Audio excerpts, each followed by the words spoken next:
मेरे भाई गागरिया वालों, आपको बहुत समझदारी और बहुत सियासी बेदारी से काम लेना है। आपके यहां लड़ाई दो तरह की है। एक तरफ रील वाले नेता हैं, एक तरफ रियल वाले नेता हैं। बड़ी कड़वी बात कह रहा हूं, जितना मैंने आपकी इस लोकसभा को जाना समझा है, एक तरफ हवा में चुनाव लड़ा जा रहा है, सोशल मीडिया पर रील बनाई जा रही है, लेकिन जो आपके मुद्दों पर रियल में लड़ना चाहते हैं वो लोग यहां बैठे हैं। हरीश चौधरी यहां बैठे हैं, फतेह खान यहां बैठे हैं, उम्मीदवार बेनीवाल यहां बैठे हैं। अब आपको फैसला करना है कि हवाई चुनाव लड़वाना है या फिर जमीनी सच्चाई के साथ चलना है। वो जो हवा में उड़ रहे हैं, बड़ी बड़ी बातें कर रहे हैं, आपको पता है उनके कितने रंग हैं, कितना चोला बदलते हैं। आपके बीच में आते हैं तो ऐसा आदाब करते हैं कि लगता है कि झुक करके कमर टूट जाएगी, लेकिन जब वहां जाते हैं तो आपके बारे में कैसी बातें करते हैं शायद आपको नहीं पता होगा।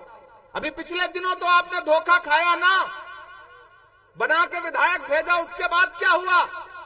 वो जो चिट्ठी से मुख्यमंत्री बने हैं, पर्ची से, उनके साथ खड़े होकर फोटो खिंचवा रहे थे कि नहीं खिंचवा रहे थे? तो आपको ये बात समझनी पड़ेगी कि किसी का जलवे रंगीन तखय्युलात में है, चिराग बन के कोई जिंदगी की रात में है। बहुत बुलंद फजा में तेरी पतंग सही, हमें पता है तेरी डोर किसके हाथ में है। हमें ये बात समझनी पड़ेगी, ये बात हमें समझनी पड़ेगी गागरिया वालों, बाड़मेर वालों, जैसलमेर वालों, कि ये चुनाव बहुत अहम चुनाव है। मैं देश की पार्लियामेंट में बैठता हूं, मैंने देखा है इस सरकार के इरादे कैसे हैं। इनके इरादे अच्छे नहीं हैं, इनके मंसूबे अच्छे नहीं हैं। ये सिर्फ झूठ बोलते हैं, और प्रधानमंत्री जी ने तो झूठ बोलने में पीएचडी कर रखी है। उनसे बड़ा और सलीके का अदाकारी करने वाला कोई इंसान नहीं मिलेगा। अमिताभ बच्चन तो बहुत पीछे हैं नरेंद्र मोदी जी से, कलाकारी के मामले में, अदाकारी के मामले में। भावुक हो जाएंगे, यहां खड़े होंगे तो यहां की बात करेंगे, जोड़ेंगे कश्मीर से, फिर किसी दूसरी जगह खड़े होंगे तो ऐसी बात करेंगे कि लगेगा कि प्रधानमंत्री की भाषा ऐसी होनी चाहिए, उसकी गरिमा और उसकी मर्यादा का रत्ती भर ख्याल नहीं रखेंगे। वो पिछले दिनों पार्लियामेंट में खड़े थे, भाषण दे रहे थे, तो बड़ा भावुक हो गए। तो हमसे एक पत्रकार ने कहा कि इमरान साहब आप तो शायर हैं, आज तो प्रधानमंत्री जी भावुक हो गए थे, आप क्या कहेंगे? हमने कहा यार वो किसी का एक शेर है कि वो अब तिजारती पहलू निकाल लेता है, मैं कुछ कहूं तो तराजू निकाल लेता है, मैं इसलिए भी तेरे फन की कद्र करता हूं, तो झूठ बोल के आंसू निकाल लेता है। ये हुनर आता है उनको। लेकिन जैसलमेर वालों, बाड़मेर वालों, आपसे हजारों किलोमीटर दूर से चल करके यहां अपना दामन फैला के आपसे यह कहने आया हूं कि यह लड़ाई बहुत बड़ी है, और जब लड़ाई बड़ी हो तो छोटी छोटी चीजें नजरअंदाज करिए, बड़े मकसद पर अपनी नजर रखिए।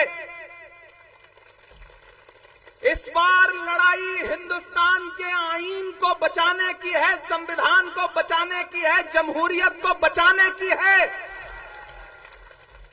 यह चुनाव तजुर्बा करने का चुनाव नहीं है। 4 महीने पहले कर लिया तजुर्बा आपने, जो करना था कर लिया। आपको नए झंडे पकड़ना अच्छा भी लगता है, मुझे पता है, आप ही का तो हूं ना मैं, आपके दिल के जज्बात समझता हूं। लेकिन इस वक्त एक्सपेरिमेंट का नहीं है। एक तरफ वो इंसान खड़ा है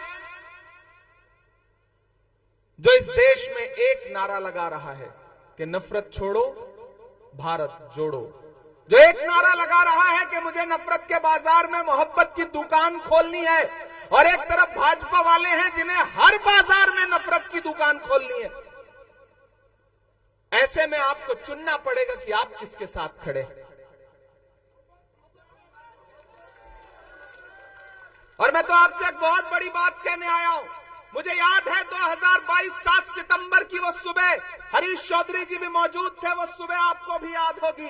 कन्याकुमारी के साहिल पर एक शख्स खड़ा था और ये कह रहा था कि मैं हिंदुस्तान से नफरत कम करने के लिए अपने कदमों के बल 4000 किलोमीटर कन्याकुमारी से कश्मीर चलूंगा और सिर्फ एक नारा लगाऊंगा कि नफरत छोड़ो, भारत जोड़ो।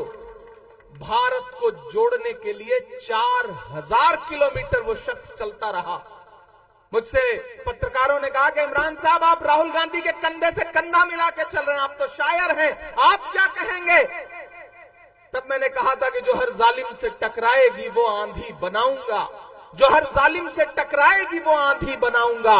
नए अंग्रेज आए हैं, नया गांधी बनाऊंगा। लड़ाई बहुत बड़ी है, बहुत मुश्किल है।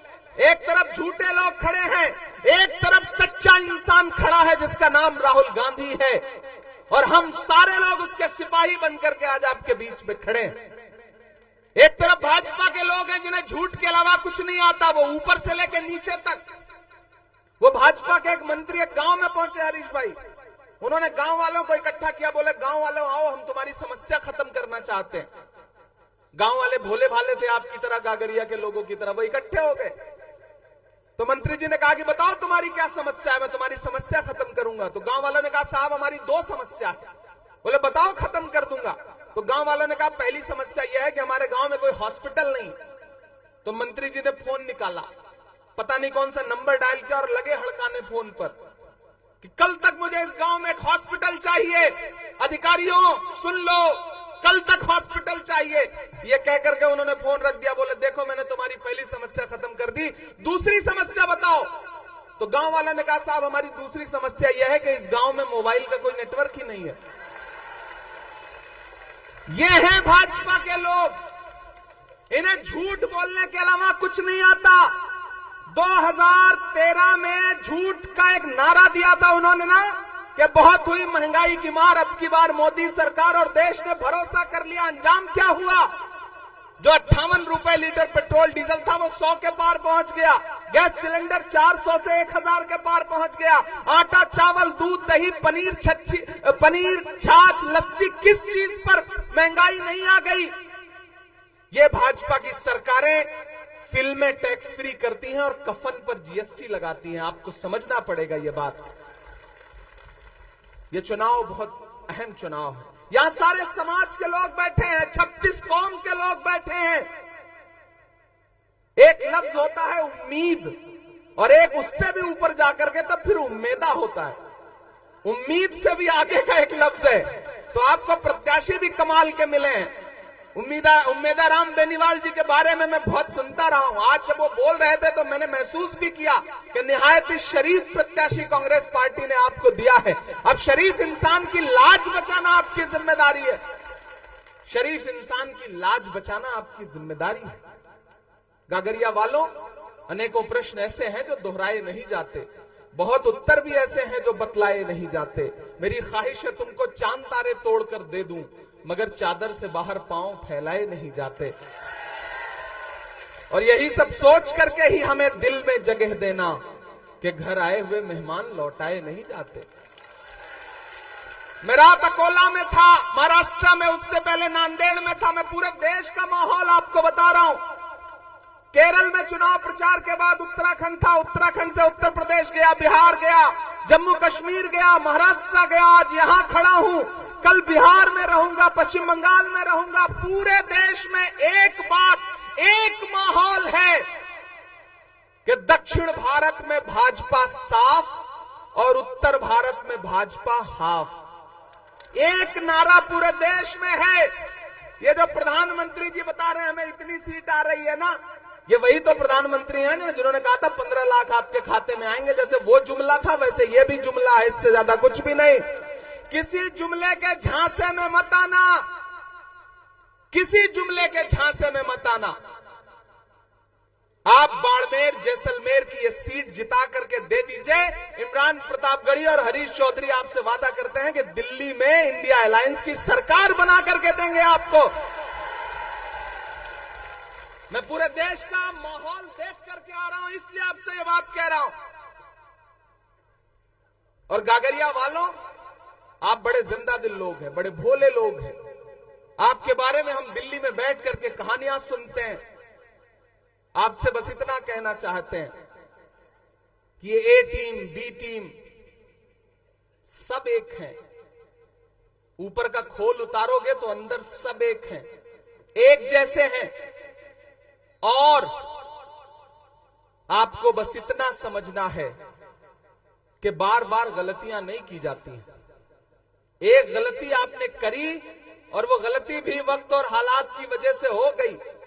मैं तो अपने बुजुर्ग से भी कहना चाहता हूं कि आपको आने वाली नई नस्लों के मुस्तकबिल के लिए समझदारी से काम लेना पड़ेगा। गागरिया वालों, कम कहूंगा, ज्यादा समझना। आप समझदार लोग हैं। महान बादशाह सिकंदर ने यूनान फतेह किया। यूनान फतेह करने के बाद जीत का जश्न मनाने के लिए वो शहर की सड़कों पर निकला तो उसने देखा कि पूरा शहर जश्न मना रहा है। एक फकीर सो रहा है सड़क के किनारे, चादर तान के। सिकंदर को गुस्सा आया। सिकंदर अपने घोड़े से उतरा और उस फकीर के पास गया और जोर की एक लात उसको मारी और मार के कहा, क्यों रे फकीर, मैंने शहर फतेह कर लिया, शहर जश्न मना रहा है और तू सो रहा है।